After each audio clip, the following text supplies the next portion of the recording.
अस्सलाम वालेकुम। आज की वीडियो में हम जानेंगे कि विल पावर क्या होती है, क्या विल पावर एक लिमिटेड रिसोर्स है, ये नोशन कहाँ से आया कि विल पावर एक लिमिटेड रिसोर्स है और इसमें कितनी रियलिटी है, और इसके मुखालिफ नोशन क्या विल पावर एक अनलिमिटेड रिसोर्स है, ये कहाँ से आया और इसकी कितनी रियलिटी है। फिर हम जानेंगे कुछ टिप्स एंड ट्रिक्स जिनके जरिए से आप अपनी विल पावर को इंप्रूव कर सकते हैं। फिर लास्ट में मैं आपको एक अल्टीमेट सोल्यूशन दूंगा अपने गोल्स तक पहुंचने के लिए। सो आइए वक्त ज़ाया किए बिना बढ़ते हैं सीधा वीडियो की जानिब।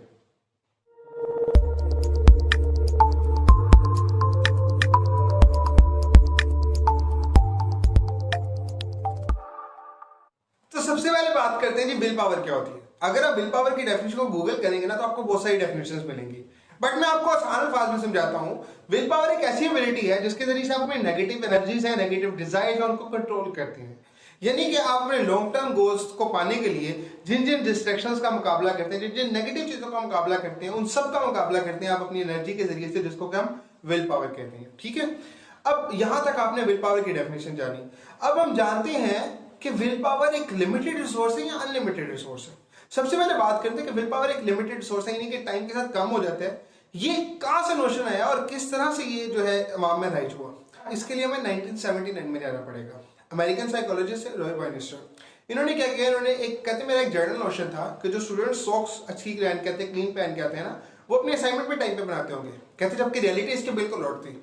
जो सॉक्स क्लीन पहन के आते थे वो अपने असाइनमेंट टाइम पे बनाते थे, असाइनमेंट टाइम पे बनाते थे, वो अपनी क्लॉज की तरफ ध्यान नहीं देते थे। वो कहते हैं कि मुझे यहाँ से एक चीज समझ आई कि हमारी जो विल पावर है ना वो थोड़ी सी लिमिटेड होती है। इसी वजह से जब वो सॉक्स पे ध्यान देते तो अपने असाइनमेंट पे ध्यान नहीं दे पाते, असाइनमेंट पे ध्यान देते तो उस वक्त वो थक चुके थे, अपने सॉक्स पे इतना कंट्रोल नहीं करते। ठीक है, इसी तरह उसके बाद उन्होंने एक एक्सपेरिमेंट कंडक्ट किया। उस एक्सपेरिमेंट में उन्होंने 3 लोग लिए। सबसे पहले इंसान को उन्होंने एक लैब में बिठाया और उसके सामने 2 चीजें रखी, एक तरफ मूली थी और एक तरफ चॉकलेट चिप कुकीज थी। ठीक है, उन्होंने कहा कि आपने सिर्फ कुकीज खानी है, मूली को नहीं खाना। अब उसने कुकीज खाई और मूली को रेजिस्ट किया। ठीक है, उसके बाद दूसरे इंसान को बुलाया, उसके सामने मूली रखी और चॉकलेट चिप रखी। उन्होंने कहा कि आपने सिर्फ मूली खानी है, चॉकलेट चिप को हाथ भी नहीं लगाना, उसको देखना भी नहीं है, और दूसरे उनको ऑब्जर्व करना शुरू किया। काफी मुश्किल से उन्होंने सिर्फ अपने आप को फोकस रखा गया, वो मूली खाएंगे। ठीक है, तीसरे इंसान को इस प्रोसेस से नहीं गुजारा गया, उसको डायरेक्ट सेकंड स्टेप में भेज दिया गया। सेकंड स्टेप क्या था, उनको एक अनसॉल्व पजल दी गई, एक ऐसी पजल जिसको कोई सॉल्व नहीं था किया जा सकता। अब रॉय बैनिस्टर ये जानते थे कि पजल अनसॉल्व हो सकती है, इसको सॉल्व नहीं किया जा सकता, लेकिन वो देखना चाहते थे कि कौन सा इंसान पहले क्विट करते हैं। अब जब इसके रिजल्ट सामने आए ना तो बड़े ड्रास्टिक किस्म के थे। जिस शख्स ने मूली खाई थी ना और चॉकलेट चिप को रेजिस्ट किया था, वो इस गेम में सिर्फ 8 मिनट तक टिक सका और 8 मिनट के बाद उसने क्विट कर दिया। अब इसके बाद जिसने कुकी खाई थी ना, वो ना इस गेम को 19 मिनट तक खेलता रहा और 19 मिनट के बाद उसने क्विट किया। अब जिस शख्स ने जो है वो कुकी और चॉकलेट दोनों ही खाई, वो जो है ना इस गेम को 21 मिनट तक तकरीबन खेलता रहा। इसके बाद उन्होंने कहा कि हमारी जो विल पावर है ना, इस एक्सपेरिमेंट के बाद उन्होंने नोशन कंफर्म कर दिया कि हमारी जो विल पावर है ये एक लिमिटेड रिसोर्स है और इसको इंक्रीज किया जाता है अगर ब्लड शुगर लेवल को इंक्रीज करें। क्योंकि उन्होंने ना जो मूली वाला बंदा था ना उसको ना लेमनेड दिया, यानी कि उसका शुगर लेवल इंक्रीज करने के लिए। जब उसको लेमनेड दिया तो वो भी जो है ना इस गेम को तकरीबन 10-12 मिनट तक मजीद खेल पाया। यानी कि उन्होंने कहा कि हमारा जो विल पावर है वो एक लिमिटेड रिसोर्स है जो कि मसल की तरह जो कम हो जाता है, लेकिन इसको दोबारा से इंक्रीज किया जाता है अगर आप ब्लड शुगर लेवल को इंक्रीज कर देते हैं। इस थ्योरी को उन्होंने नाम दिया ईगो डिप्रेशन का। अब उसके बाद उन्होंने इस थ्योरी को पब्लिश भी कर दिया और इस पर पूरी किताब लिख दी अपनी विल पावर पे। अब उसके बाद क्या हुआ जी कि एक और साइकोलॉजिस्ट में वो भी इनसे इंस्पायर हुई, उन्होंने भी इस थ्योरी को कंफर्म मान लिया और एक किताब लिख डाली विल पावर पे। अब इस तरह ये नोशन राइज हो गया कि विल पावर एक मसल की तरह है जो कि टाइमली कम हो जाती है, और अगर हम इसको जो है लेमनेड या कोई मतलब ब्लड शुगर लेवल को अपने जिस्म में इंक्रीज करेंगे तो हमारी जो विल पावर है वो इंक्रीज हो जाएगी। अब इसके बाद एक साइकोलॉजिस्ट था, उसका नाम था रॉबर्ट कर्ट्जबर्ग। उन्होंने इस थ्योरी को, इस हाइपोथेसिस को बिल्कुल गलत करार दे दिया। उन्होंने कहा कि हमारा जो है ना, हमारी जो जिस्म के शुगर लेवल का हमारी विल पावर के साथ क्या ताल्लुक है, कोई ताल्लुक बनते नहीं, बेतुकी सी बात लगती है। ठीक है, अब उनके इस एविडेंस को जो उन्होंने बात की थी उसको प्रूव किया एक जर्मन रिसर्च ने। जर्मन रिसर्च में एक बात सामने, इसको कहते हैं प्लेसिबो इफेक्ट। प्लेसिबो इफेक्ट का मैंने आपको पहले भी अपनी एक वीडियो में बताया था। अगर आपको पता है तो कमेंट सेक्शन में जरूर बताइएगा ताकि मुझे पता चलेगा कौन मेरी वीडियो को गौर से देखते। ठीक है, अगर जिनको नहीं पता उनके लिए दोबारा बता देता हूँ। प्लेसिबो इफेक्ट मेडिकल साइंस की एक टर्म है और इसमें हुआ क्या कि सर दर्द के पेशेंट्स दिए गए, उनको 2 ग्रुप में बांट दिया गया। एक तरफ ग्रुप ए था, दूसरी तरफ ग्रुप बी था। अब दोनों को जो है ना डिफरेंट गोलियां दी गई सर दर्द के लिए। ठीक है, ग्रुप ए वालों को तो ओरिजिनल मेडिसिन दी गई जो कि सर दर्द को खत्म करती थी, और ग्रुप बी वालों को एक मीठी गोली दी गई, लेकिन उन्हें कहा यह गया कि ये सर दर्द की इलाज की दवाई है। ठीक है, अब दोनों ग्रुप्स ने खा ली और उसके बाद बड़े ड्रास्टिक किस्म के रिजल्ट सामने आए। उन्होंने देखा कि जो ग्रुप ए वाले थे और ग्रुप बी वाले थे, उन दोनों के जिस्मों ने एंटीबॉडीज सेम तरह की बनाई थी, यानी कि सेम तरह के रिएक्शन उनकी बॉडीज में हुए थे। अगर आप दूसरी तरह से देखें तो इस दुनिया में 70% लोग जिस सांप के काटने की वजह से मरते हैं ना, वो सांप जहरीला नहीं होता, लेकिन जब उनकी बॉडी के जो उनकी बॉडी जो रिएक्शन करती है वो उसी जहर की तरह करती है जो सांप के जहर से प्रोड्यूस होते हैं।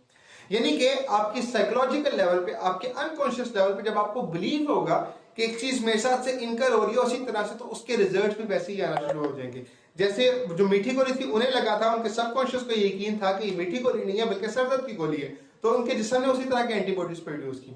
फिर इस रिसर्च से एक चीज सामने आई कि भाईजान जिन लोगों को लगता है कि उनका जो विल पावर है वो शुगर लेवल पे डिपेंड करती है, उनकी विल पावर ऑटोमेटिकली कम हो जाती है और शुगर लेवल इंक्रीज करने से उनकी विल पावर इंक्रीज हो जाती है।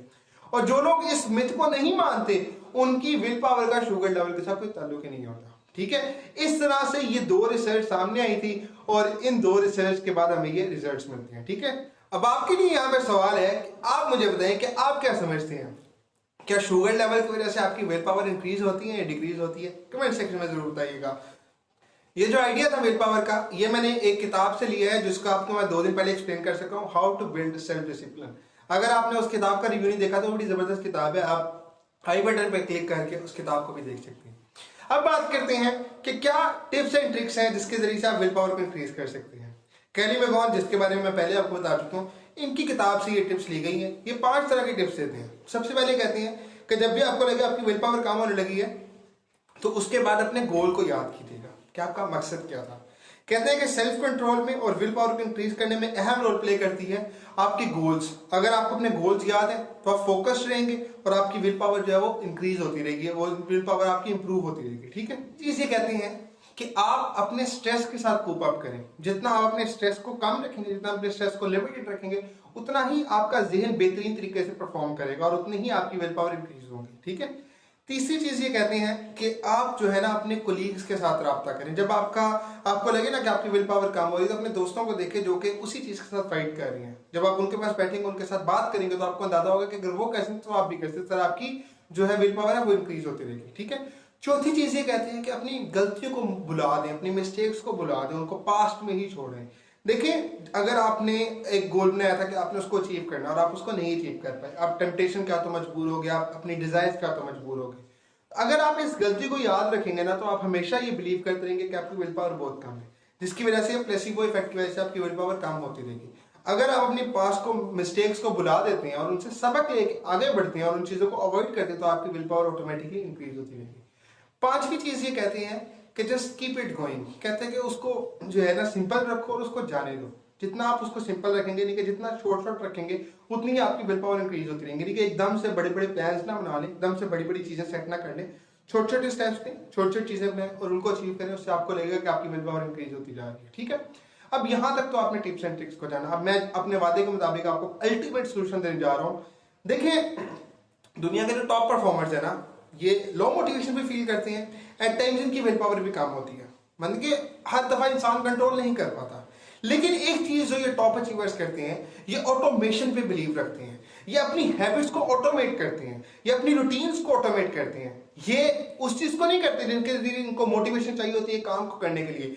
ये इंपॉर्टेंट चीज को करते हैं। ये कहते हैं कि हम जो है मोटिवेशन का वेट नहीं करेंगे, हम विल पावर का वेट नहीं करेंगे, बल्कि हमें जो चीज करनी है वो करनी है। वो इसको इतनी बार रिपीट करते हैं कि वो ऑटोमेट हो जाता है, ऑटोमेटिकली उनका जिस्म उस चीज को करता है। देखिए, मैं आपको अपनी पर्सनल एग्जांपल देता हूं। मुझे जिम जाने में ना बहुत प्रॉब्लम होती थी, बट फिर उसके बाद मैंने क्या किया, मैंने कहा मैं 2 महीने तक लगातार जिम जाऊंगा। मैंने एक टाइम फिक्स कर लिया और उस पर मैं जिम जाना शुरू हो गया। अब आज मुझे 3-4 महीने हो गए जिम करते हुए। तो 3-4 महीनों में होता है कि जब वो टाइम आता है तो ऑटोमेटिकली मैं खड़ा होता हूं, अपने शूज पहनता हूं और जिम की तरफ चले जाता हूं। अगर आप अपने रूटीन को, अपनी हैबिट्स को ऑटोमेट करते जाएंगे तो ऑटोमेटिकली आप इंपॉर्टेंट चीज को पहले करेंगे। जैसे सुबह आप उठते हैं तो आपको ब्रश करने के लिए किसी मोटिवेशन की जरूरत नहीं होती।